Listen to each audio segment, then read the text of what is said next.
From childhood's hour I have not been as others were. I have not seen as others saw. I could not bring my passions from a common spring. From the same source I have not taken my sorrow.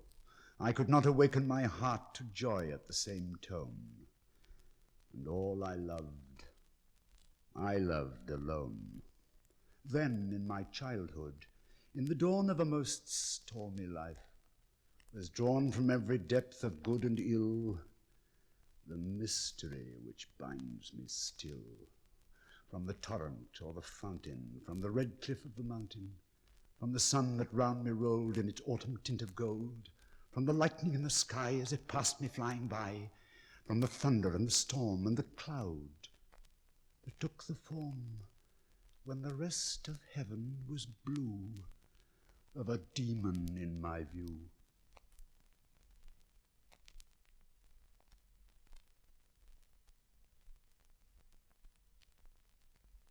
Lo, death has reared himself a throne in a strange city, lying alone far down within the dim west, where the good and the bad and the worst and the best have gone to their eternal rest. Their shrines and palaces and towers, time-eaten towers that tremble not, resemble nothing that is ours, around by lifting winds forgot, resignedly beneath the sky the melancholy waters lie.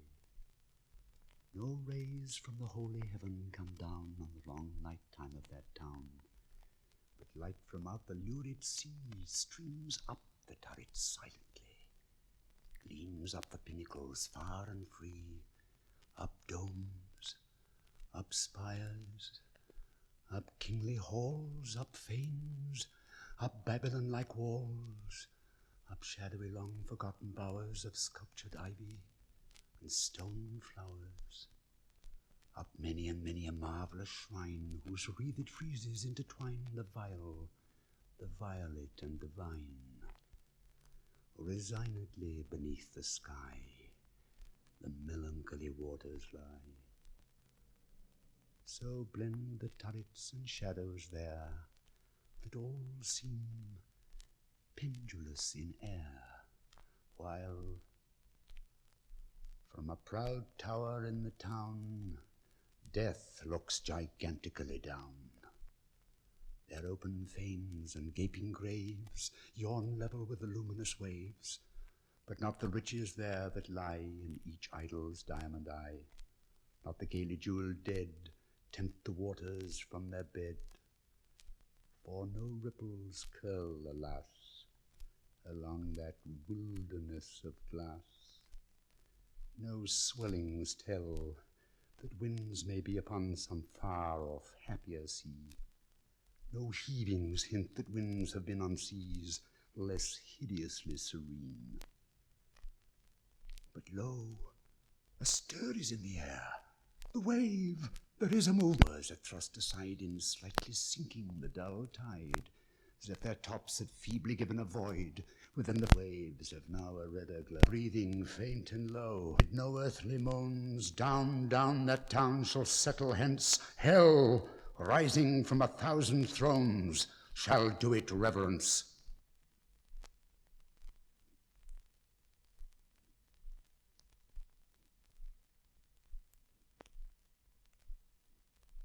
For the most wild yet most homely narrative which I am about to pen, I neither expect nor solicit belief. Mad indeed I would be to expect it, in a case where my very senses reject their own evidence. Yet mad am I not, and very surely do I not dream. But tomorrow I die, and today I would unburden my soul. My immediate purpose is to place before the world plainly, succinctly, and without comment, a series of mere household events. In their consequences, these events have terrified, have tortured, have destroyed me. Yet I will not attempt to expound them. To me, they have presented little but horror. To many, they will seem less terrible than baroques. Hereafter, perhaps, some intellect may be found, which will reduce my phantasm to the commonplace.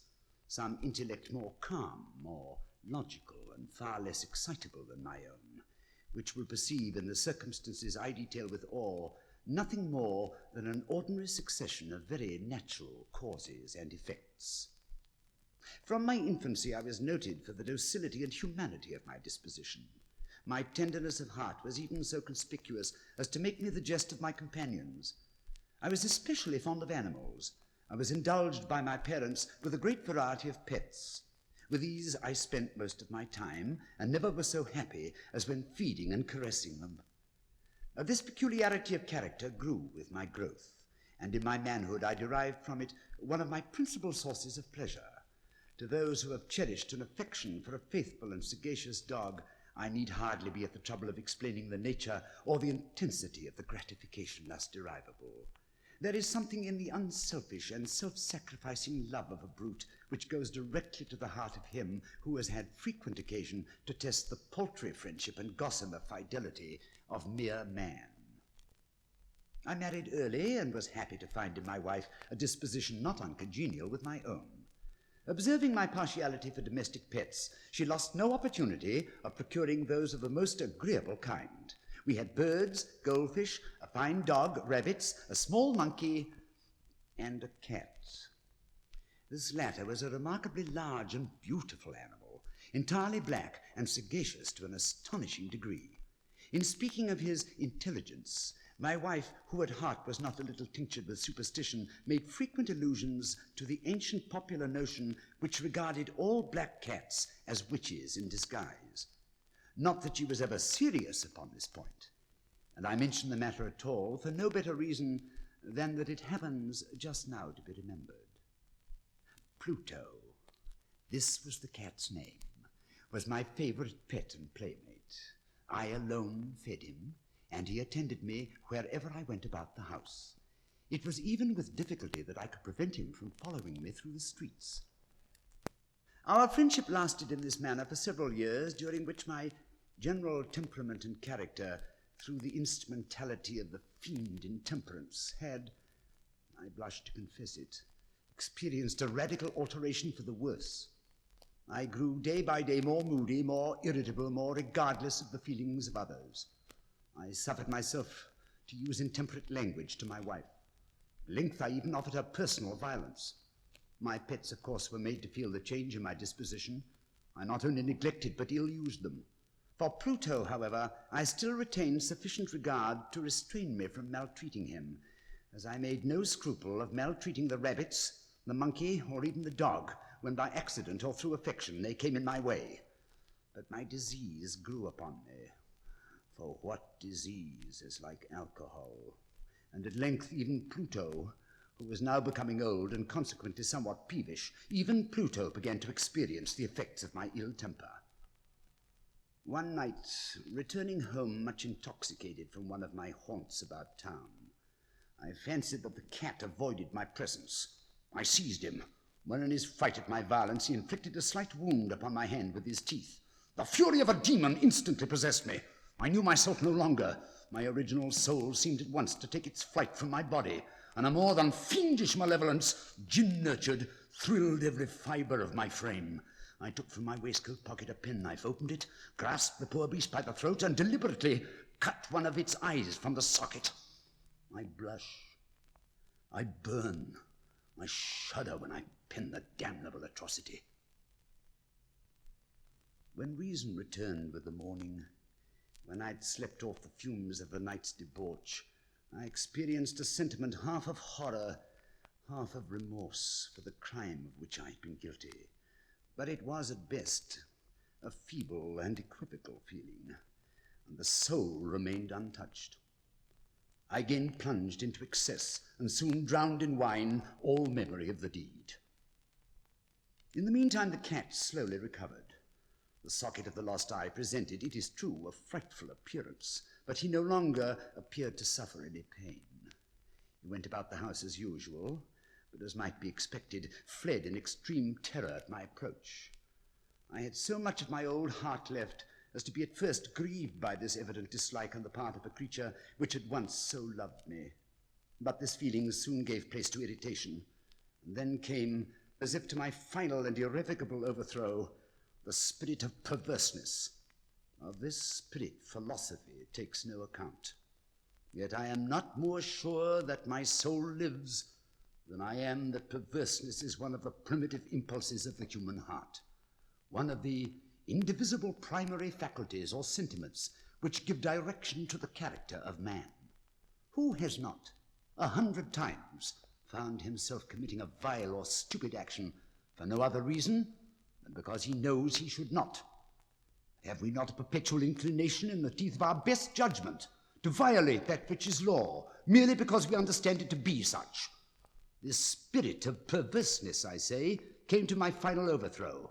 It was this unfathomable longing of the soul to vex itself, to offer violence to its own nature, to do wrong for wrong's sake only, that urged me to continue and finally to consummate the injury I had inflicted upon the unoffending brute. One morning, in cold blood, I slipped a noose about its neck and hung it to the limb of a tree, hung it with the tears streaming from my eyes, and with the bitterest remorse of my heart. Hung it because I knew that it had loved me, and because I felt it had given me no reason of offense.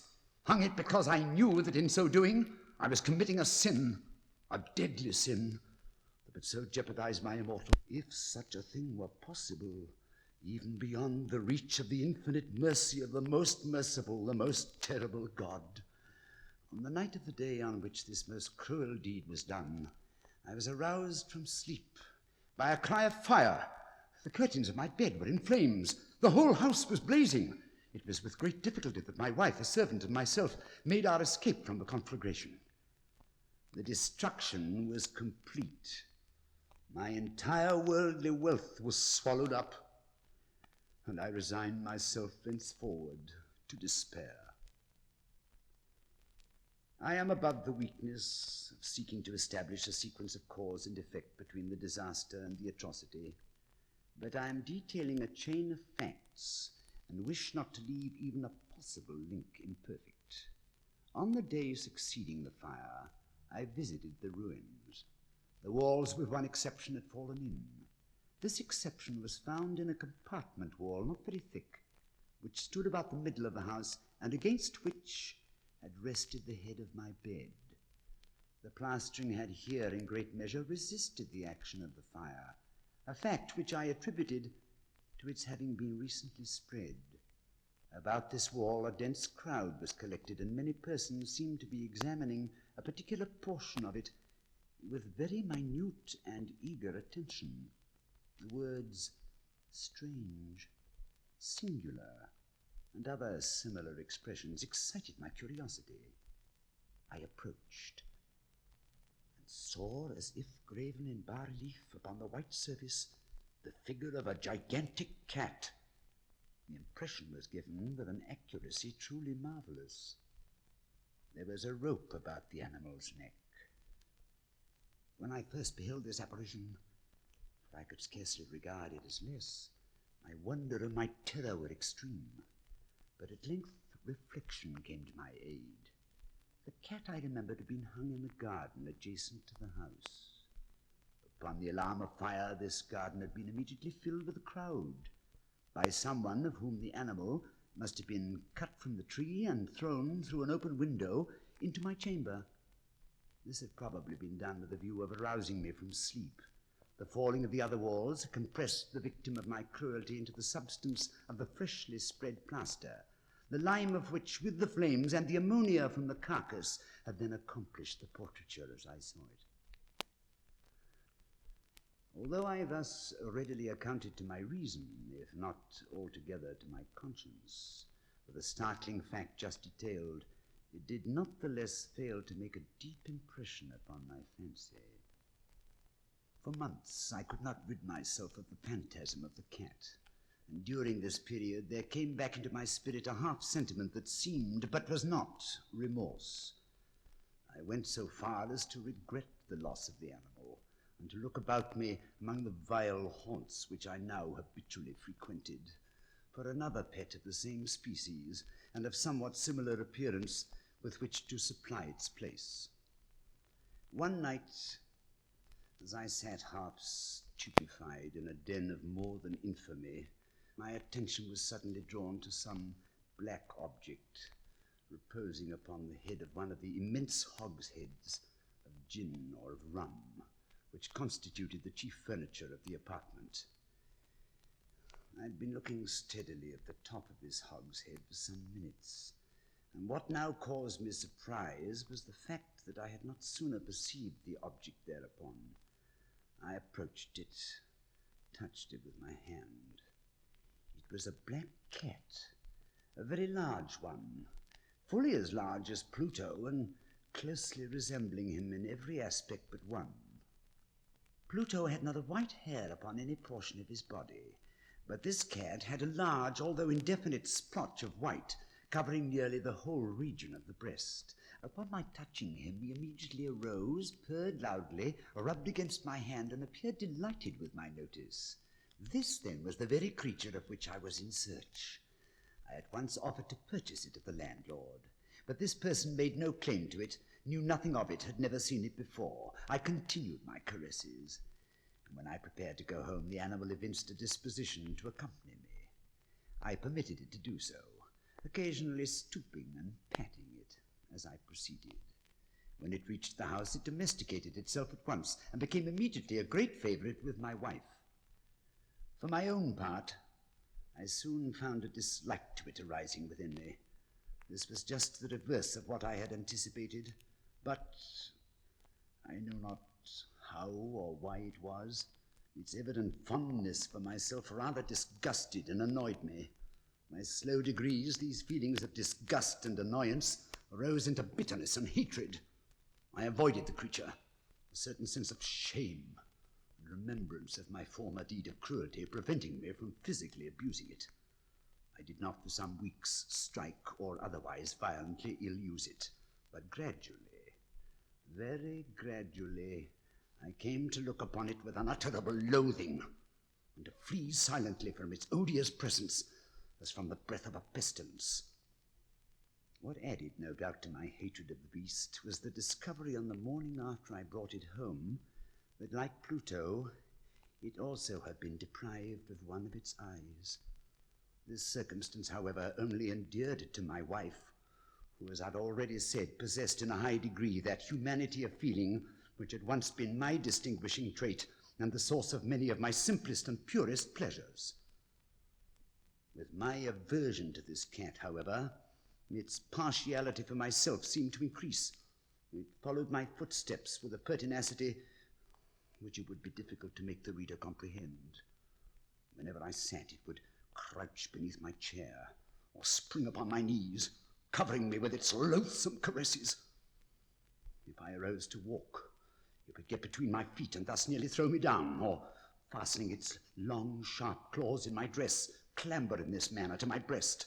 At such times, although I longed to destroy it with a blow, I was yet withheld from so doing, partly by a memory of my former crime, but chiefly, let me confess it at once, by an absolute dread of the beast. This dread was not exactly a dread of physical evil, and yet I should be at a loss how otherwise to define it. I'm almost ashamed to own, yes, even in this felon's cell, I'm almost ashamed to own that the terror and horror with which the animal inspired me had been heightened by one of the merest chimeras it would be possible to conceive. My wife had called my attention more than once to the character of the mark of white hair of which I have spoken, which constituted the sole visible difference between the strange beast and the one I had destroyed.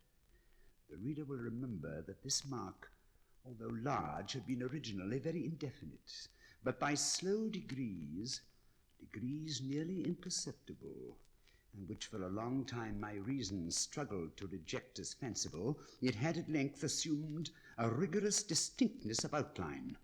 It was now the representation of an object that I shudder to name. And for this above all I loathed and dreaded, and would rid myself of the monster had I dared. It was now, I say, the image of a hideous, of a ghastly thing. gallows. Oh, mournful and terrible engine of horror and of crime, of agony and of death. And now I was indeed wretched beyond the wretchedness of mere humanity. A brute beast whose fellow I had contemptuously destroyed. A brute beast to work out for me, a man fashioned in the image of the high God. So much of insufferable woe. Alas, neither by day nor by night knew I the blessing of rest any more. During the former, the creature left me no moment alone, and in the latter I started hourly from dreams of unutterable fear to find the hot breath of the thing upon my face, and its vast weight, an incarnate nightmare that I'd no power to shake off, incumbent eternally upon my heart. Beneath the pressure of torments such as these, the feeble remnant of the good within me succumbed. Evil thoughts became my sole intimates, the darkest and most evil of thoughts. The moodiness of my usual temper increased to hatred of all things and of all mankind, while from the sudden, frequent, and ungovernable outbursts of a fury to which I now blindly abandoned myself, my uncomplaining wife, alas, was the most usual and most patient of sufferers. One day she accompanied me upon some household errand into the cellar of the old building which our poverty had compelled us to inhabit. The cat followed me down the steep stairs, and nearly throwing me headlong, exasperated me to madness. Uplifting an axe and forgetting in my wrath the childish dread which had hitherto stayed my hand, I aimed a blow at the animal, which of course would have proved instantly fatal had it descended as I wished. But this blow was arrested by the hand of my wife. Goaded by the interference into a rage more than demoniacal, I withdrew my arm from her grasp and buried the axe in her brain. She fell dead upon the spot without a groan. This hideous murder accomplished, I set myself forthwith and with entire deliberation to the task of concealing the body. I knew that I could not remove it from the house, either by day or by night, without the risk of being observed by the neighbors. Many projects entered my mind. At one period I thought of cutting the corpse into minute fragments and destroying them by fire. At another I resolved to dig a grave for it in the floor of the cellar. Again I deliberated about casting it in the well in the yard, and packing it in a box as if merchandise, with the usual arrangements, and so getting a porter to take it from the house. Finally, I hit upon what I considered a far better expedient than either of these. I determined to wall it up in the cellar, as the monks of the Middle Ages are recorded to have walled up their victims. For a purpose such as this, the cellar was well adapted. Its walls were loosely constructed, and had lately been plastered throughout with a rough plaster, in which the dampness of the atmosphere had prevented from hardening. Moreover, in one of the walls was a projection caused by a false chimney or fireplace that had been filled up and made to resemble the rest of the cellar. I made no doubt that I could readily displace the bricks at this point, insert the corpse, and wall the whole up as before, so that no eye could detect anything suspicious. And in this calculation I was not deceived. By means of a crowbar, I easily dislodged the bricks, and having carefully deposited the body against the inner wall, I propped it in that position, while with a little trouble I relaid the whole structure as it originally stood. And having procured mortar, sand, and hair, with every possible precaution, I prepared a plaster which could not be distinguished from the old, and with this I very carefully went over the new brickwork. When I'd finished, I felt satisfied that all was right.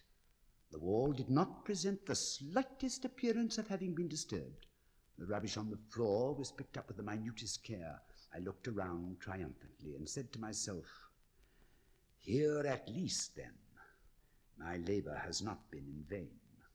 My next step was to look for the beast which had been the cause of so much wretchedness, for I had at length firmly resolved to put it to death. Had I been able to meet with it at the moment, There could have been no doubt of its fate, but it appeared that the crafty animal had been alarmed at the violence of my previous anger and forbore to present itself in my present mood.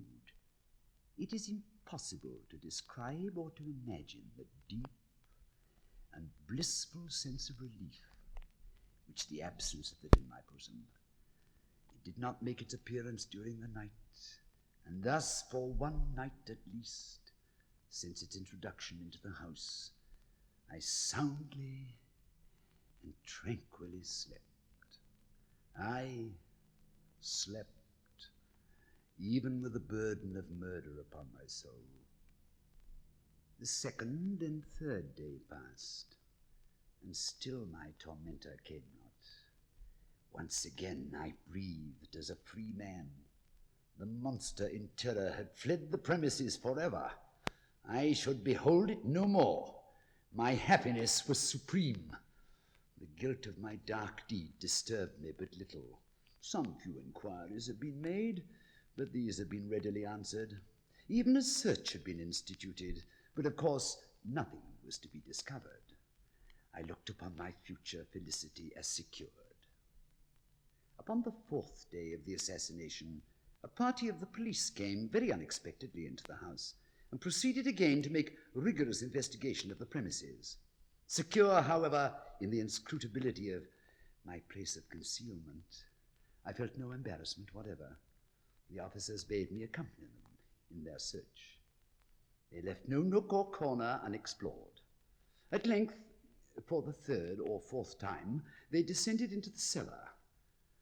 I quivered not a muscle.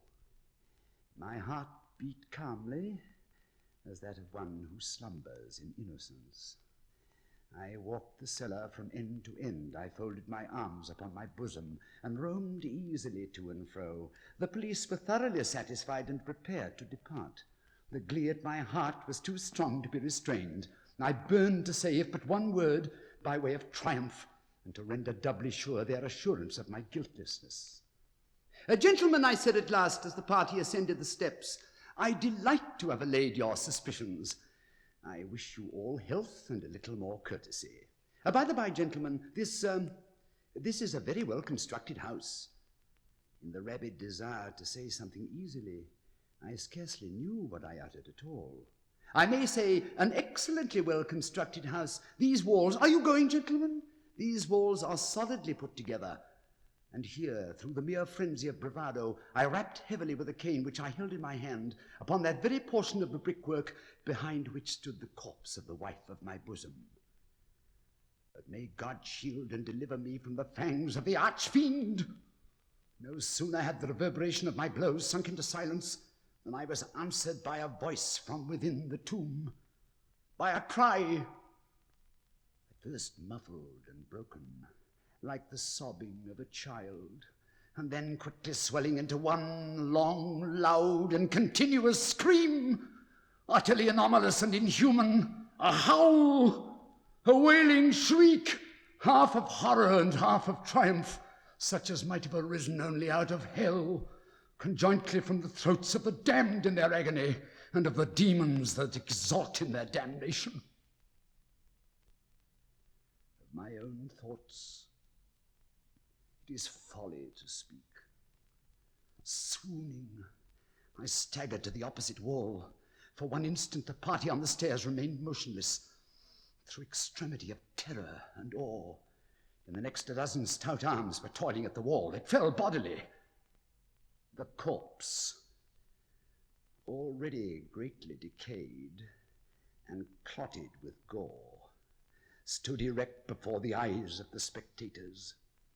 Upon its head, with red extended mouth and solitary eye of fire, sat the hideous beast whose craft had seduced me into murder, and whose informing voice had consigned me to the hangman.